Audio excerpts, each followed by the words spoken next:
Good morning my dear students.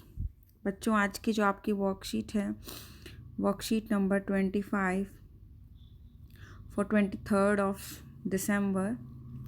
ये जो आपकी वर्कशीट है ये आपकी चैप्टर पर बेस्ड है जो आपकी बुक में है, हनी ड्यू में। This is Jody's phone. Jody's phone जो था उस चैप्टर पे आपकी ये वर्कशीट बेस्ड है। उससे पहले भी आपने एक वर्कशीट की है जॉडीज़ फ़ोन पर बेस्ड। सो इस वर्कशीट को आज हम डिस्कस करेंगे।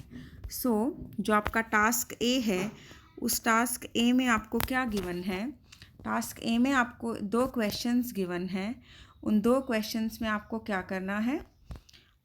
Answer the following questions. उसमें आपको आंसर करना है उन क्वेश्चंस को। First question is, how would you feel if you lose your पेट? अगर आपका पेट खो जाता है तो आप कैसा फील करोगे? सो यू विल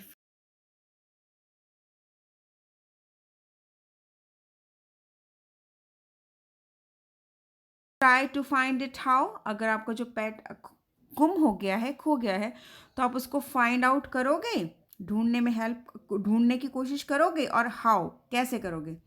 तो आप यहाँ पर लिखोगे, yes I would try to find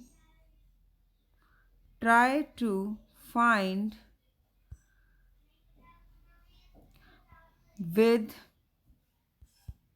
the help of my friends and relatives। तो आप इसमें लिख दोगे कि I will find with the help of my friends and relatives. So next is B part. What we have to do in B part? Read the following passage from the lesson. ये part 2 है जॉडीज़ phone का, तो उसको हम करेंगे। इसमें क्या लिखा है इसको हम पहले रीड कर लेते हैं, then will discuss the exercise. Jody gave himself over to thoughts of the fawn. Jody मतलब अपने आप को, उसके जो दिमाग में थॉट्स आ रहे थे उसको अपने आप को उसको गेव हिमसेल्फ कर देता है। हम एक बार इसको डिस्कस कर लेते हैं कि था कौन जॉडी। जॉडी जो है, उसका फादर जो है, उसके father was bitten by rattlesnake. Snake काट लिया था, तो उसके बाद से उसने उसको बचाने के लिए एक फ़ोन को उसने मार दिया था। तो फ़ोन को जो मारा था उसका एक बच्चा था, एक बेबी था फ़ोन का। तो उसको ढूंढने के लिए जॉडी जंगल की तरफ जाता है। सो वहाँ पर वो क्योंकि उससे बहुत उसको बिलोंगिंगनेस फील हो रही होती है, उसको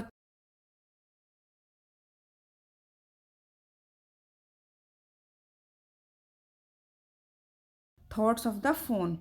दे passed the abandoned clearing.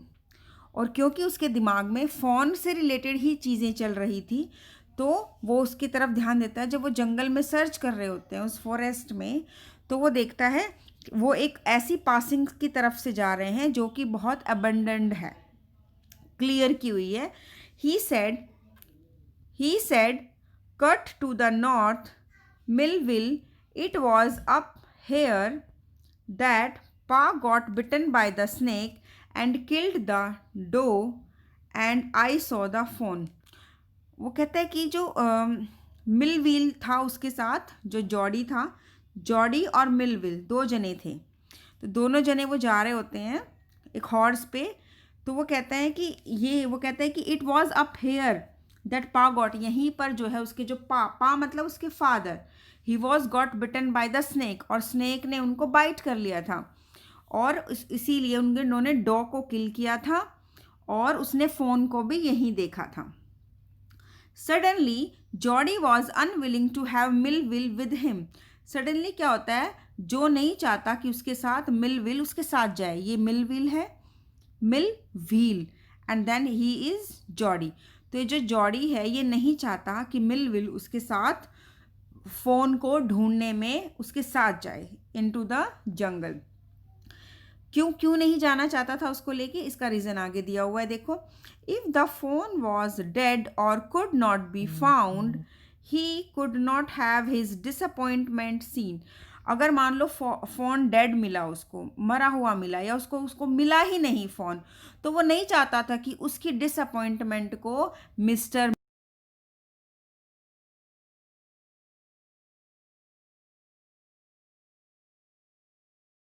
and so secret that he could not endure to share it।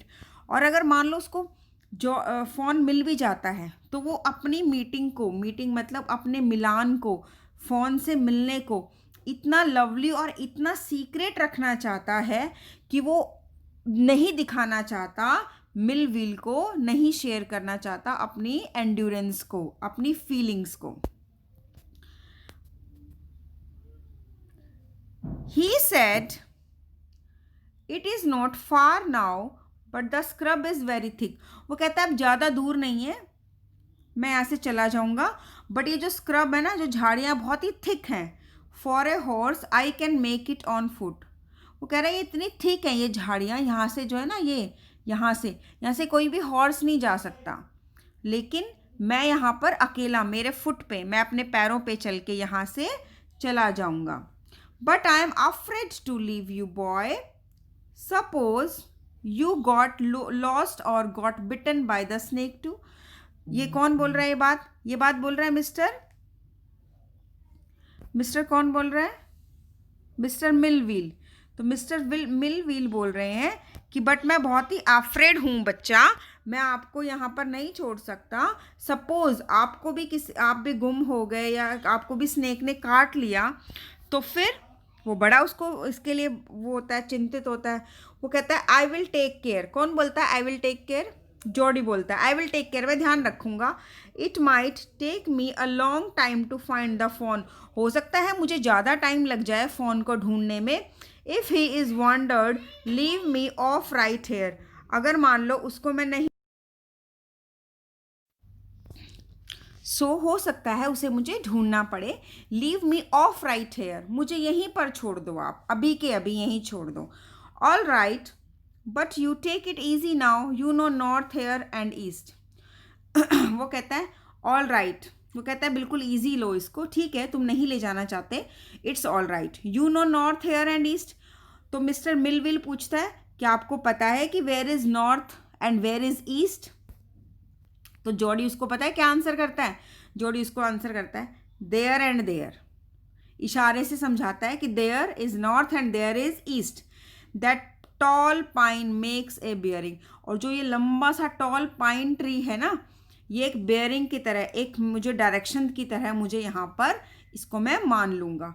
So long, इतना ऊंचा क्योंकि बहुत टॉल था वो pine tree. So long Millville I am obliged. वो कहता है जॉडी कि मिस्टर मिलविल मैं बहुत ही ऑब्लाइज्ड हूँ, आप मुझे सब डायरेक्शंस का पता है। तो क्योंकि जॉडी ऐसे इसलिए बोलता है कि कैसे भी करके मिस्टर मिलविल वहाँ से चले जाएं और वो खुद अकेला फ़ोन को ढूंढने जा सके। He waited for the sound of the हू।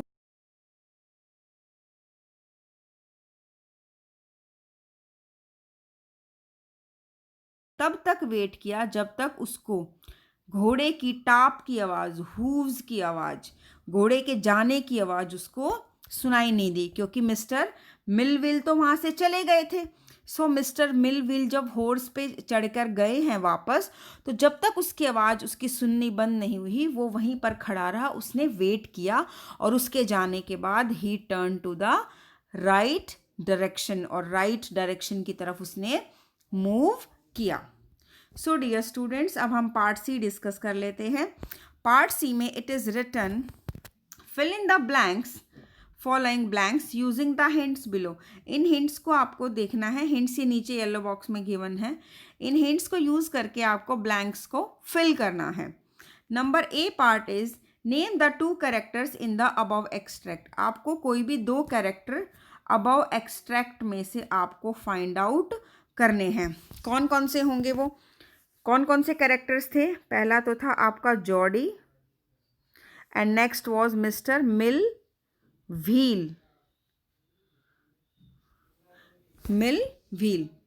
तो इसको आप लिख दो mister Millville.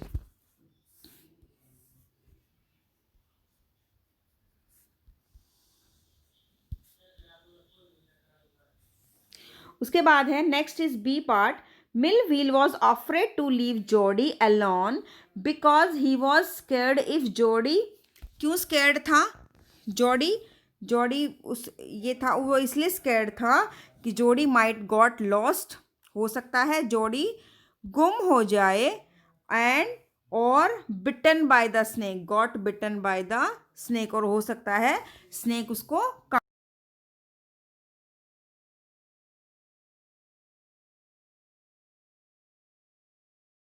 part. Jody did not want Millville to come with him because of two reasons. क्यों नहीं जॉडी उसके अपने साथ लेके जाना चाहता था मिलव्हील को? If the phone was dead, अगर फोन डेड होगा, और could not be found he could not have his disappointment seen, वो नहीं चाहता था कि उसकी डिसअपॉइंटमेंट को मिस्टर मिलव्हील देखे. Next is C part, C का second part, if the dash was there the meeting would be so dash and dash that he could not share it. कौन वहाँ होता? If the phone was there the meeting would be so lovely and secret that he could not share it. D part, what acted as a compass in the forest, कौन सी ऐसी चीज थी जिसने compass का काम किया था? द टॉल पाइन, जो टॉल पाइन ट्री था उसने कंपास का काम किया था. Next is E part, find a word from the above extract which means not wanting to do something. कौन सा ऐसा वर्ड है जिसका मतलब है not wanting to do something, यानी कोई काम को ना करने की इच्छा होना, वो ऐसा कौन सा पार्ट था? That is unwilling. सो मैंने नंबर लिख दिया है बच्चों, और आपके ब्लैंक्स को भी फिल कर दिया है. एक बार आप इस चैप्टर को रीड कर लेंगे and do this, fill in the blanks in your notebook. Thank you, have a nice day.